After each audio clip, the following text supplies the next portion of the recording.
Hello boys and girls, welcome back to the Quick Take and welcome back to another video of me covering The Last of Us. Now, episode 3 has arrived. It was on HBO and Now TV. If you haven't seen it, go watch it because this is my quick review. And I just wanted to quickly say, I know it's taking me until Tuesday, Wednesday to upload my review, but I did the same with last week's episode and I think I preferred doing that.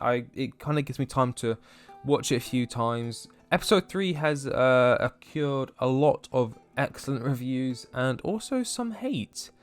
I don't know if that's just homophobes being homophobes or what, but I thought it was a beautiful story that they told of Frank and Bill, obviously played by Nick Offerman and Murray Bartlett, perfectly.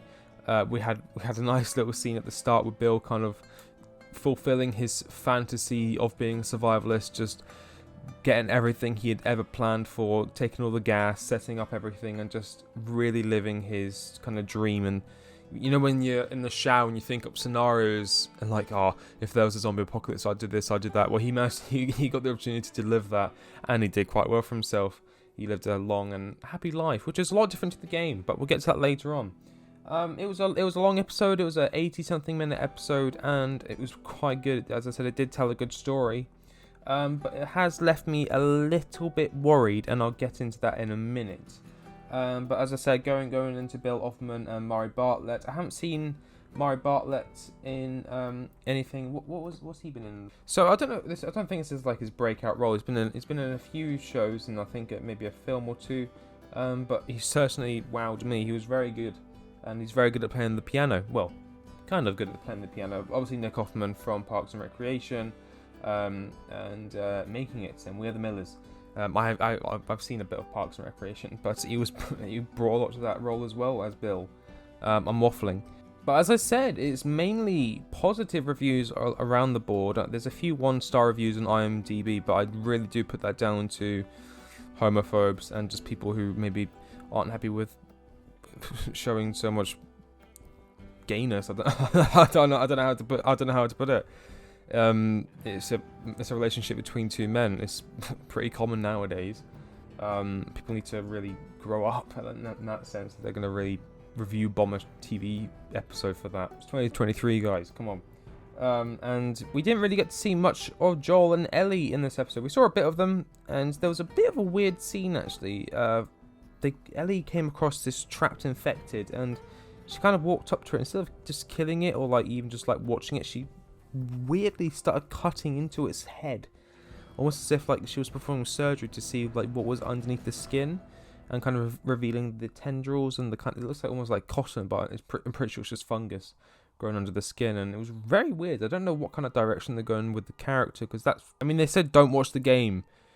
They want them to bring their own kind of vices to these characters, but I really think that, I don't know if Bella Ramsey's been asked to do this, but the vibes that her character is giving off are quite dark. I think they're doing it a bit too early. Those dark kind of themes around her character don't come into play really until The Last of Us Part 2, following a certain character's golfing accident. But yeah, interesting direction. As I said, quite a lot of deviation. For those who haven't played the game, we meet Bill just outside the Boston quarantine zone, and he helps us kind of navigate through an area, very video game-esque. Well, it's a video game, of course it is. We fight off some infected, and we end up fighting our first bloater, if I remember correctly, in a high school gymnasium. Kind of similar to an episode of Season 2 of The Walking Dead, which I watched recently, actually, with Shane and Otis.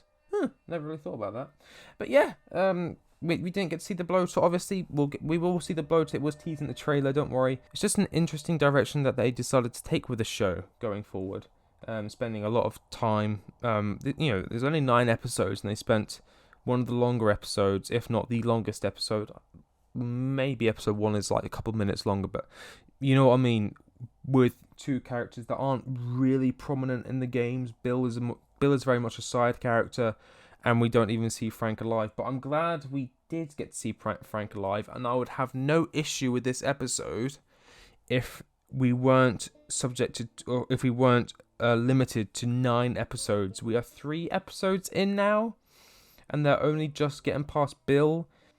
It was a lovely episode that was beautifully written and excellently acted by the cast that was in it, and we got to see a nice flashback of Tess and Joel having a nice dinner with Frank and Bill. But it does leave us only 6 episodes to cover everything that's going to happen with the Hunters in Kansas City, Henry and Sam, Jackson, Colorado, Riley's story from the Left Behind DLC, because we know that's coming, the whole David shenanigans, Salt Lake City, the hospital, and then, the journey back to Jackson and whatever's going to happen after that. In 6 episodes, and none of them are going to be more than an hour now. That's the end of the long episodes. I'm glad we got to see this episode, but I'm just a wee bit concerned because we have this issue with Game of Thrones Season 8 where I think even HBO offered to give more episodes to the writers. I think it was David and Dan, to extend the amount of episodes in Game of Thrones Season 8 to really allow creative space so that the full story can be told, and they turned it down for some reason. Fucking idiots. Game of Thrones Season 8 is now memed on constantly because of how poor the writing is and how rushed everything is. And I don't want that to happen to The Last of Us because it's quite an extensive story just in the first season. And I think it'll be a bit of an injustice to not tell the stories that need to be told in their full detail. I mean, as I said, I think, I don't know if it was Craig Mazin who said this in an interview, but he said that in the games, deaths kind of just go bang, bang, bang. This isn't an exact quote, by the way, but in the games, kind of deaths happen left, right, and center, and he wanted the show to really focus on these deaths so that they feel more monumental for the audience. There are quite a few character deaths coming up. I'm not going to spoil them for those who haven't seen the show, but I'm just saying, if they're going to spend 80-something minutes setting up 2 characters, Frank and Bill, spoiler warnings, who inevitably, well, not inevitably, but they end up killing themselves at the end of the episode in a kind of romantic way. Frank was rather ill, and Bill was about to lose his soulmate, and, the world had ended already, and they were just living for each other and living in that love. And so once, Frank had gone, there was nothing really to carry on living for. It's kind of sad, but at the same time, it's a nicer end that he gets in the games, I'll tell you that for sure. He's just kind of left alone and bitter after Frank's dead, with no one to really love him. A bit like me. But how are they going to set up the characters that do die later on in the show? We got 2 characters about to come in. I don't know if it's next episode or episode 5. That they're going to bite the dust. How long are we going to spend setting up those characters to really get the proper payoff for their deaths? And their deaths are actually quite emotional in the games as well. So Frank's death is kind of like okay, there's a character we've never spoken to before. Okay, moving on. But then that character's coming up. I'm not going to say their names. As I said, I don't want to spoil it. We get to know them and we get to quite like them. And then they just, there's an unfortunate accident and there's even a suicide. And it's quite emotionally impactful. But I don't think we're going to get to see that because it's only going to be, 45 to 50-something minutes an episode now? 6? They're not going to be able to tell the full story. I just feel like this should have been maybe a 12-episode series. I think even just those couple more episodes, they could have stretched out a few more stories, added a bit more in. And I don't think it's that much to really ask for.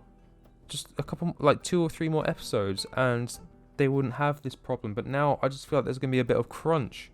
I mean, what episode are we going to get to the hospital? Last episode? What makes sense? You got so much that happens in between that. I don't know. If I'm being a bit too negative, tell me down in the comments below. Let me know how you thought about this episode. Did you like it? Did you think there was a bit too much gay set? No. Maybe I'm just being a bit too cynical and I should just lighten up. But I'm just a little bit worried. I'm sure it all will turn out fine. If you like the video, then why not like it? I'm going to try and aim for 5 likes on this video. If you're new to the channel, make sure you subscribe, all that good stuff. Bell notifications. Let me know how you thought about this episode in the comments. We're 3 episodes in. Do you like where the show's going? Do you think this was a good deviation from the story? Let me know. I'll be reading the comments and I'll even be engaging with them. That's about it. I'll catch you on the next one. See you later.